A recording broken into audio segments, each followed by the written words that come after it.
మనం దేవుని దగ్గరికి వస్తామో, అనగా వెలుగు దగ్గరికి వస్తామో, వెలుగైన యేసుక్రీస్తు వారి దగ్గరికి వస్తామో, వెలుగు సమస్తాన్ని బయలుపరచును.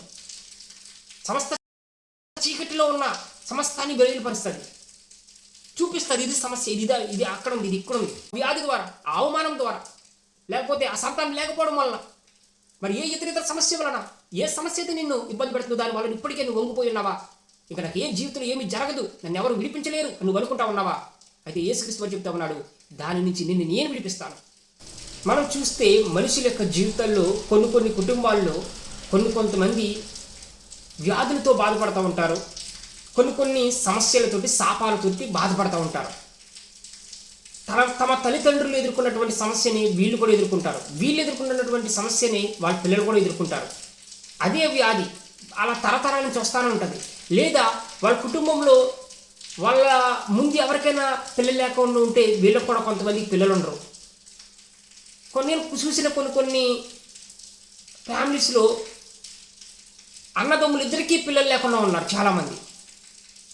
ఒక ఇంట్లో ఇద్దరు మగవాళ్ళు ఉంటే వాళ్ళిద్దరికీ కూడా పెళ్ళిళ్ళు అయితే, వాళ్ళిద్దరికీ కూడా బ్రదర్స్ ఇద్దరికీ కూడా పెళ్ళిళ్ళైన చాలా సంవత్సరాల వరకు పిల్లలు లేకుండా ఉన్నారు. ఇటువంటి కొన్ని సమస్యలు అసలు ఎందుకు వస్తాయో కూడా తెలియదు.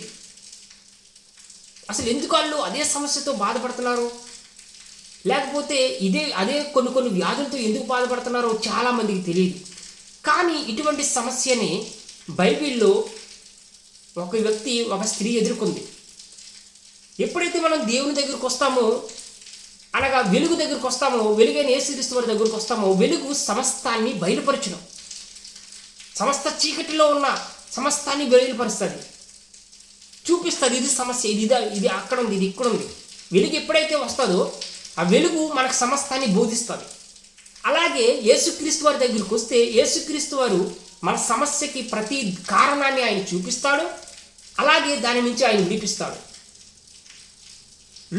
లూకా సువార్తలో 13వ అధ్యాయంలో 10వ వచనం దగ్గర, విశ్రాంతి దినమున ఆయన యొక్క సమాజ మందిరంలో బోధించుచున్నప్పుడు 18 ఏండ్ల నుండి బలహీనపరిచి దయ్యము పట్టిన ఒక స్త్రీ అచ్చట నుండెను.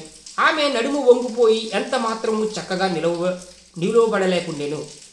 ఇక్కడ చూస్తే ఒక స్త్రీ 18 ఏండ్ల నుంచి, 18 ఇయర్స్ నుంచి ఆమెని ఒక దురాత్మ వంగదీస్తూ ఉంది. ఒక బలహీనపరిచే ఆత్మ ఆమె శరీరం పైన, ఆమె యొక్క ఆరోగ్యం పైన దాడి చేస్తూ ఉంది. అయితే ఆ విషయం ఆమెకు కూడా తెలియదు. ఆమె అనుకుంది ఏదో ఆమె ఏంటో సమస్యలు అనుకుంది తప్ప ఆ యొక్క అనారోగ్యం వెనుక ఒక దురాత్మ పనిచేస్తుంది అన్న విషయం ఆమెకు తెలియదు. ఈ రోజుల్లో కూడా చాలామంది ఏమనుకుంటామనంటే, పిల్లలు లేరా, ఏం కాదు, మామూలుగా ఎంతోమందికి లేరు కదా అని కొంతమంది అనుకుంటారు. ఉద్యోగం రావట్లేదా, రావట్లేదులే అని అనుకుంటారు. అంటే చాలామందికి ఎందుకు జరుగుతుంది అన్న విషయం కూడా తెలియదు. అయితే వాటి వెనకాల కొన్ని దురాత్మలు, బలహీనపరిచే ఆత్మలు పనిచేస్తాయి, సాతాను శక్తులు పనిచేస్తాయి. ఇక్కడ చూస్తే ఈ స్త్రీని బైబిల్ చదివిస్తుంది 13వ వచనంలో, 13వ అధ్యాయం 16వ వచనంలో నాకు చెప్తాడు దేవుడు ఆమెను విడిపించిన తర్వాత, ఈమె సాతాను బంధకాల్లో ఉంది అని చెప్తాడు యేసుక్రీస్తు వారు. ఆమెను పట్టి ఆ దురాత్మ ఆమెను 18 సంవత్సరాల నుంచి పట్టిందంట. 18 సంవత్సరాల నుంచి పట్టి వంగదీస్తా ఉంటే ఆఖరికి ఆమె ఏమైందంటే మొత్తం ఇక నిలవబడలేని స్థితిలోనికి వచ్చేసింది. ఆమె వంగిపోయి నిలవబడలేని స్థితిలోనికి వచ్చేసి ఆమె స్థితి దిగజారిపోయింది. ఈ రోజుల్లో కూడా అనేక మంది జీవితాల్లో సాతాను దాడి చేసి ఇంకా వాళ్ళ తలెత్తుకోలేని స్థితిలోనికి వాళ్ళని తీసుకెళ్ళిపోతూ ఉంటుంది. ఇంకా వాళ్ళని బాగుపడలేని స్థితిలోనికి తీసుకెళ్ళిపోతుంది. ఇంకా వాళ్ళు ఆ ఉద్యోగం కానీ, లేకపోతే ఆ సంతానం కానీ, లేకపోతే ఆ ఆశీర్వాదం కానీ, ఆ స్వస్థత కానీ సాధించలేని స్థితిలోనికి తీసుకెళ్ళిపోయి ఆ వ్యాధితోటి చాలామందిని చంపేస్తూ ఉంటుంది. ఇక్కడ చూస్తే ఆ రోజు ఆ సమాజ మందిరంలో యేసుక్రీస్తు వారు వెళ్తాడు. ఆ మందిరానికి వెళ్ళినప్పుడు ఆ స్త్రీ కూడా వస్తుంది. వచ్చినప్పుడు ఆమెను చూసి ఆమె పైన చేతి నుంచి అమ్మా స్వస్థపరచబడు అని చెప్పి యేసుక్రీస్తు వారు ఆమెను స్వస్థపరుస్తాడు. అంటే చూడండి, అక్కడ ఉన్నటువంటి మరి ఆమె కుటుంబ సభ్యులకి ఏ రోజు ఇలా ఫలానా బలహీనపరిచే ఆత్మ ఆమెని బలహీనపరుస్తుందని తెలియదు. అక్కడ ఉన్నటువంటి సద్దుకైలకు తెలియదు, పరిచర్యలకు తెలియదు. ఎవరికి కూడా తెలీదు. అందరూ కూడా ఏమనుకుంటున్నారంటే అంటే ఏదో ఒక వ్యాధి వచ్చింది, ఈ లోకంలో అది సాధారణమే కదా అని అనుకుంటా ఉన్నారు. కానీ అది సాధారణం కాదు. ఆమె వెనకాల ఒక దురాత్మ పనిచేస్తుంది. ఆమె జీవితాన్ని కృంగదీస్తుంది. ఆమెని అలా అలా ఆమె యొక్క ఆరోగ్యాన్ని పాడు చేసి 18 years అయింది కదా, ఇంకో 2 సంవత్సరాలు కావచ్చు, లేకపోతే ఇంకొక 10 సంవత్సరాల తర్వాత ఆమెను చంపేయాలి, ఆమెను నాశనం చేయాలా. ఆమెను చంపేస్తే ఆమె కుటుంబం, కుటుంబంలో ఒక స్త్రీ చనిపోతే ఎట్లా ఉంటుంది చెప్పండి? పురుషుడు చనిపోయినా పర్వాలేదేమో, కానీ స్త్రీ చనిపోతే ఆ కుటుంబం ఎంత అల్లకల్లోలం అయిపోతుంది. ఆమెను చంపేయడమే కాదు, ఆ కుటుంబాన్ని కూడా వారు నాశనం చేయాల. ఆ కుటుంబానికి ఉన్నటువంటి ఆ ఆదరణ, ఆ సహాయం చేసే వ్యక్తిని చంపేసి ఆ కుటుంబాన్ని అల్లకల్లోలం చేసేసేలా అనేటువంటి ప్రణాళికతో సాతాను ఆమె జీవితంలో పనిచేస్తూ ఉన్నారు. ఈరోజు కూడా మన జీవితాల్లో ఒకవేళ మీ కుటుంబంలో ఏదైనా తెలియనటువంటి సమస్య, ఇది ఎందుకు వస్తుందో కూడా, అరే అంత బాగానే ఉంది, నేను అంత బాగానే చేస్తా ఉన్నానే, అయినా కానీ ఎందుకు నాకు ఇది జరుగుతూ ఉంది, అరే నేను బాగానే చదువుతానని ఎందుకు నాకు ఉద్యోగం రావట్లేదు, అరే నేను బాగానే ప్రయత్నిస్తూ ఉన్నానే ఎందుకు నాకు ఆశీర్వాదం రావట్లేదు, నేను సక్సెస్ అవ్వట్లేదు, అరే అందరికీ పిల్లలు పుడతా ఉన్నారే నాకెందుకు పుట్టట్లేదు అని అనుకుంటుంటే గనక ఇప్పుడు దేవుడు చదివిస్తుంది ఏంటనంటే, ఈరోజు మీరు ఈ వాక్యం వింటున్నారు కాబట్టి దేవుడు చదివిస్తున్నటువంటి మాట ఏంటనంటే, మీరు యేసుక్రీస్తు వారి దగ్గరికి వచ్చారు. ఆ రోజు యేసుక్రీస్తు వారి దగ్గరికి ఆమె వచ్చింది అంటే యేసుక్రీస్తు వారు ఉన్న ప్రదేశానికి ఆమె వచ్చింది కాబట్టి యేసుక్రీస్తు వారిని ఆమెను విడిపించాడు. అలాగే ఈరోజు యేసుక్రీస్తు వారికి చెందినటువంటి ఈ మాటలు, పరిశుద్ధాత్మదేవుడు మాట్లాడుతున్నటువంటి ఈ మాటలు, యేసుక్రీస్తు వారు మాట్లాడుతున్నటువంటి ఈ మాటలు, మాట్లాడిస్తున్నటువంటి ఈ మాటలు మీరు వింటున్నారు కాబట్టి ఇప్పుడు దేవుడు, పరిశుద్ధాత్మ దేవుడు చెప్తా ఉన్నాడు, ఆ సమస్యకి కారణం సాతాను శక్తులు. ఈ థైరాయిడ్ అనే వ్యాధులు, ఇంకా షుగర్ వ్యాధులు, ఇటువంటివన్నీ కూడా మ్యాక్సిమం ఈ సాతానే తీసుకొస్తాడు. వాటిని తీసుకొచ్చి మన శరీరాన్ని పాడు చేసి మనల్ని కృంగదీసి ఆర్థికంగాను అటు ఆ మందులు వాడడానికి కావలసినటువంటి ఆర్థికంగాను అలాగే ఆరోగ్యపరంగాను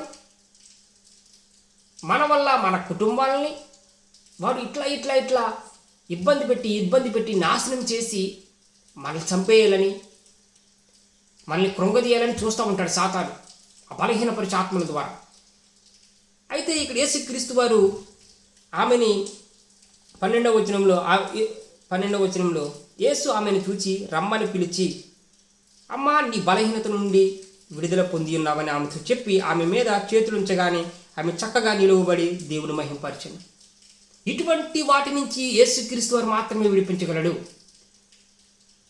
యేసుక్రీస్తు వారు మాత్రమే ఈ దీర్ఘకాలిక వ్యాధుల నుండి, షుగర్ వ్యాధికి ఎట్టి పరిస్థితిలో నయమయ్యేది లేదు, మనం కంట్రోల్ చేసుకోవాల్సిందే. థైరాయిడ్ కూడా అంతే. ఇంకా అనేకమైనటువంటి వ్యాధులు మనం అవి కంట్రోల్ చేసుకోవాలి, ఇంకా ఎప్పటికీ తగ్గవు. HIV కావచ్చు, HbA1c కావచ్చు, లేక ఇతర సమస్యలు, పిల్లలు పుట్టకపోవడం కావచ్చు, ఈ సమస్యలన్నీ కూడా వాడు తీసుకొచ్చి అవి కంట్రోల్ అవ్వకుండా మన జీవితాంతం కృంగదీయాలని చూస్తూ ఉంటాడు.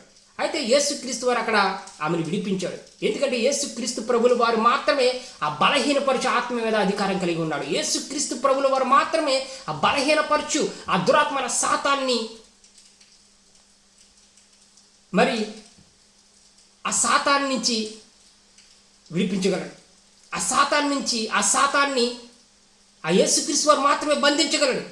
ఇంకెవరికి అధికారం లేదు, ఇంకెవరికి శక్తి లేదు. మనం చూస్తూ ఉన్నాం ఈ రోజుల్లో అనేకమైన విగ్రహాలు చూస్తూ ఉంటాం, చూస్తూ ఉన్నాం కానీ అనేకమైన మెడిసిన్ చూస్తూ ఉన్నాం, అనేకమైన టెక్నాలజీ వచ్చింది. ఏ టెక్నాలజీ కూడా, ఏ మెడిసిన్ కూడా, ఏది కూడా, ఏ రాజకీయ నాయకుడు కూడా ఈ కొన్ని సమస్యల నుంచి మనం విడిపించలేరు. యేసుక్రీస్తు వారు మాత్రమే మనకున్నటువంటి ఈ సమస్య నుంచి విడిపించగలుగుతాడు. కాబట్టి ఆమెను యేసుక్రీస్తు వారు మాత్రమే విడిపించగలిగాడు. యేసుక్రీస్తు వారు ఎవ్వరూ ఈ రోజు వరకు, ఒకవేళ ఆమెకి తెలియదు ఆ రోజు వరకు ఒక బలహీనపరిచే ఆత్మ ఆమెను పట్టిందని, ఈ రోజు వరకు మీకున్న సమస్యకి అసలు కారణం ఏంటో అని మీరు ఆలోచిస్తూ ఉన్నారేమో. అసలు ఏం జరుగుతుందో నా జీవితంలో అని మీరు ఆలోచిస్తూ ఉన్నారేమో, కృంగిపోతూ ఉన్నారేమో. అయితే దేవుడు చెప్తున్నాడు, నువ్వు కృంగిపోవలసినట్టు అవసరం లేదు. నువ్వు ఇక ఆ సమస్యను అనుభవించాల్సినటువంటి అవసరం లేదు. నిన్ను నేను విడిపిస్తాను, నిన్ను నేను స్వస్థపరుస్తాను. నాకు మాత్రమే దానిపైన అధికారం ఉంది. ఆ దురాత్మని నేను మాత్రమే కంట్రోల్ చేయగలను, నేను మాత్రమే బంధించగలను, నేను మాత్రమే నిన్ను విడిపించగలను అని చెప్పి యేసుక్రీస్తు వారు చెప్తున్నాడు అన్నాడు. ఈరోజు నిన్ను విడిపిస్తాను, నీకు నేనున్నాను. నీకు అనేక సంవత్సరాల నుంచి నువ్వు బాధపడుతూ ఉన్నావా? అనేక మరి రోజుల నుంచి నువ్వు ఈ బాధతో మరి వేదన చెందుతూ ఉన్నావా? అయితే ఈరోజు యేసుక్రీస్తు వారు అంటా ఉన్నాడు, నేనున్నాను, నేను నిన్ను విడిపిస్తాను. నువ్వు వంగిపోయి ఉన్నావా? నువ్వు ఇప్పటికే కృంగిపోయి ఉన్నావా? ఇప్పటికే ఆ యొక్క వ్యాధి ద్వారా, ఆ అవమానం ద్వారా, లేకపోతే ఆ సంతానం లేకపోవడం వలన, మరి ఏ ఇతర సమస్య వలన, ఏ సమస్య అయితే నిన్ను ఇబ్బంది పెడుతుందో దాని వల్ల ఇప్పటికే నువ్వు వంగిపోయి ఉన్నావా? ఇక నాకు ఏ జీవితంలో ఏమీ జరగదు, నన్ను ఎవరు విడిపించలేరు అని నువ్వు అనుకుంటా ఉన్నావా?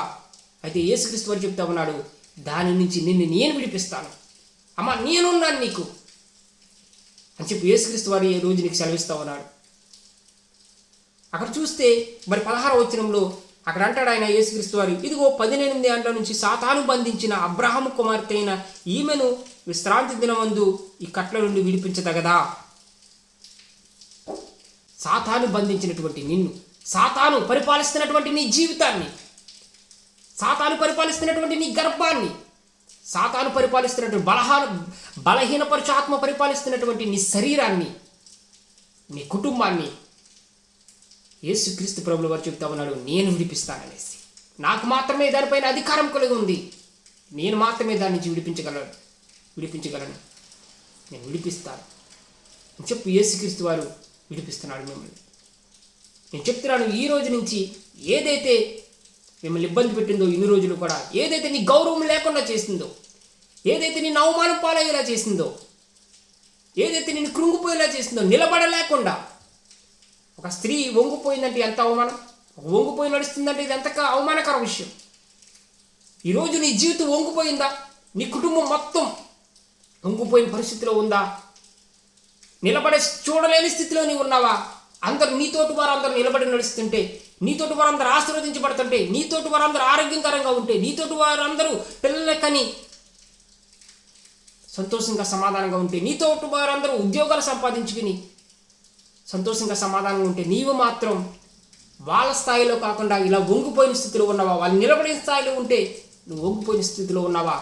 యేసుక్రీస్తు వారు నీకు వాగ్దానం చేస్తా ఉన్నాడు, ఈరోజు నేను నిన్ను విడిపిస్తాను, నిన్ను నేను లేవనెత్తుతాను. విడిపించడం మాత్రమే కాదు కానీ, ఆ దురాత్మ నుంచి విడిపించడం మాత్రమే కాదు కానీ, నిన్ను నేను చక్కగా నిలబడేలాగా నేను చేస్తాను. బైబిల్ సెలవిస్తుంది, ఆయన చేతి నుంచి కానీ, యేసుక్రీస్తు వారి చేతి నుంచి కానీ ఆమె చక్కగా నిలువబడిందంట. ఈ రోజు వరకు నువ్వేదైతే కోల్పోయినావో, ఏ సమాధానము, ఏ సంతోషము, ఏ ఆరోగ్యం అయితే కోల్పోయినావో, ఏ మర్యాద అయితే కోల్పోయినావో, అదంతా కూడా యేసుక్రీస్తు వారి నామములో నువ్వే స్థాయిలో అయితే ఉండాలో ఆ స్థాయికి యేసుక్రీస్తు వారు మళ్ళీ నేను తీసుకుని వెళ్తా ఉన్నాడు, నిన్ను నిలువ పెడతా ఉన్నాడు. ఈరోజు ఈ వీడియో చూసే వరకు కూడా, ఈ మాటలు వినే వరకు కూడా, ఒకవేళ నువ్వు వంగిపోయే స్థితిలో ఉండి చూసినావేమో, ఆ బాధతో ఉండి చూసినావేమో, అయితే దేవుడు చెప్తా ఉన్నాడు, ఇదిగో ఈ క్షణం నుంచి నేను లేవనెత్తుతాను, నువ్వు చక్కగా నిలవబడదువు, నువ్వు అందరితో సమానంగా ఉండుదువు, అందరితో సమానంగా నడిచిదువు అని చెప్పి యేసుక్రీస్తు వారు సెలవిస్తూ ఉన్నాడు. ప్రార్థన చేసుకుందాం, కళ్ళు మూసుకొని. ప్రభువా, నీకు వందనాలు చెల్లిస్తా ఉన్నాను. పరిశుద్ధాత్మడా యేసయ్య యెహోవా దేవా, ఇదిగో ప్రభు, మరి ఎటువంటి బలహీనపరిచే ఆత్మలతో ప్రభు మరి కుటుంబాలు ఉన్నాయి, మరి ప్రార్థనలో పాల్గొన్నటువంటి వీరు ఉన్నారు. యేసయ్య, నువ్వు మాత్రమే వీరిని విడిపించగలవు ప్రభువా, నువ్వు మాత్రమే ఆ బలహీనపరిచే ఆత్మ పైన, సాతాను పైన అధికారం కలిగి ఉన్నావు కాబట్టి ప్రభువా, యేసుక్రీస్తు వారి నామములో మేము ఎక్కడెక్కడైతే ప్రభు కృంగిపోయినామో, ఎక్కడెక్కడైతే ఆరోగ్యాన్ని కోల్పోయినామో ప్రభువా, మరి ఎక్కడెక్కడైతే ఆశీర్వాదాన్ని కోల్పోయి ప్రభువా నిలబడలేకుండా ఉన్నామేమో ప్రభువా, కృంగిపోయిన స్థితిలో ఉన్నామేమో, వంగిపోయిన స్థితిలో ఉన్నామేమో ప్రభువా, మా స్థితిని నువ్వు మారుస్తున్నందుకే వందనాలు. యేసుక్రీస్తు వారి నామములో ప్రభువా నువ్వు విడిపిస్తున్నందుకే వందనాలు ప్రభువా. యేసుక్రీస్తు వారి నామములో ఇదిగో బలహీనపరిచే దురాత్మలారా, ఈ ప్రార్థన వింటున్నటువంటి వారి కుటుంబంలోంచి మీరు వెళ్ళిపోమని ఆజ్ఞాపిస్తా ఉన్నాను యేసుక్రీస్తు వారి నామంలో. ఇదిగో యేసుక్రీస్తు వారి నామంలో ఆ వ్యాధి ఇప్పుడే ఆ యొక్క శరీరంలోంచి వెళ్ళిపోమని ఆజ్ఞాపిస్తా ఉన్నాను యేసుక్రీస్తు వారి నామంలో. పరిశుద్ధాత్మ ద్వారా ఇదిగో యేసయ్యా నువ్వు స్వస్థపరిచినందులకే వందనాలు ప్రభువా. ఇదిగో నువ్వు తాకుతున్నందులకే వందనాలు నా తండ్రి, నా యేసయ్య పరిశుద్ధాత్ముడా. ఇదిగో యేసుక్రీస్తు వారి నామంలో ఇప్పటి వరకు అవమానం పొందినటువంటి ఆ గర్భము ఇదిగో ఇక నుంచి నువ్వు కరమని ఆజ్ఞాపిస్తా ఉన్నాను. దురాత్మ శక్తులారా, బలహీనపరిచు దురాత్మలారా, ఆ గర్భాలను వదిలిపెట్టిపోమ్మని ఆజ్ఞాపిస్తా ఉన్నాను యేసుక్రీస్తు వారి నామంలో. ఆ శరీరాన్ని వదిలిపెట్టిపోమ్మని ఆజ్ఞాపిస్తా ఉన్నాను. ఆ కుటుంబాన్ని వదిలిపెట్టిపోమ్మని ఆజ్ఞాపిస్తా ఉన్నాను. సంతానం కలగమని ఆజ్ఞాపిస్తా ఉన్నాను వారి కుటుంబంలో. ఇప్పుడు వరకు ఏదైతే వారిని ఇబ్బంది పెట్టిందో బలహీనపరిచిన ఆత్మ, నువ్వు ఏ విషయాల్లో అయితే వాళ్ళందరినీ మా అందరినీ ఇబ్బంది పెట్టినావో యేసుక్రీస్తు వారి నామములో నిన్ను ఇప్పుడే విడిచిపోమ్మని ఆజ్ఞాపిస్తా ఉన్నాను. సమాధానాన్ని ప్రకటిస్తా ఉన్నాను. ఇదిగో విడుదలను ప్రకటిస్తా. నీ నామములో నేను గద్దిస్తూ ఉండగా నా యేసయ్య తండ్రి పరిశుద్ధాత్మడా నువ్వు విడిపించినందరికీ వందనాలు అయ్యా. నువ్వు ఆ వంగిపోయిన స్థితిలో నుంచి ప్రవ్వా నిలవబెట్టి ప్రవ్వా ఏదేదైతే కోల్పోయినారో అదంతా కూడా తిరిగిస్తున్నందుకే వందనాలు చెల్లిస్తూ ప్రభా.